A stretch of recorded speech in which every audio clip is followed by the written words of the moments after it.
ನಿಧಾನ. ಮೋಟ್ರ್ ಬರ್ತಾ ಇರೋ ದೃಶ್ಯ ಇದು. 350 ಅಡಿ ಮೋಟ್ರು ಮತ್ತು ಪಂಪು ಸಮೇತ ಕ್ಲೀನ್ ಮಾಡಿ ಬಂದಿರೋವಂಥದ್ದು. ಹರೀಶ್ ಅವರೇ, ಸಂತೋಷ ಐತೆ ನಿಮಗೆ?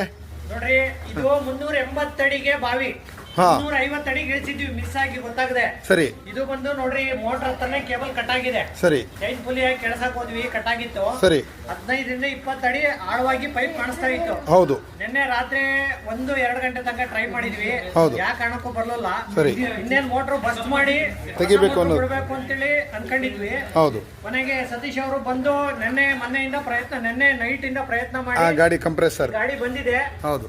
ಏನು ಮುಗೀತು, ಬ್ಲಾಸ್ಟ್ ಮಾಡೋ ಸಮಯ ಇತ್ತು, ಇನ್ನೇನು ಮುಗಿದೋಯ್ತು ಮೋಟರ್ ಕತೆ ಅಂತ. Final stage. ನೀಟಾಗಿ ಯಾವುದೇ ರೀತಿ ತೊಂದರೆ ಆಗದಿರಂಗೆ, ಹೌದು, ಮೋಟ್ರಿಗೂ ತೊಂದರೆ ಆಗಿಲ್ಲ, ಪೈಪಿಗೂ ತೊಂದರೆ ಆಗಿಲ್ಲ, ನೀಟಾಗಿ ತೆಗೆದುಕೊಟ್ಟಿದ್ದಾರೆ. ಯಾರಿದ್ರು 100% ಮಾಡಿಸ್ಬೋದು. ತುಂಬಾ ಥ್ಯಾಂಕ್ಸ್ ರೀ. ಥ್ಯಾಂಕ್ ಯು ಹರೀಶ್ ಅವರೇ.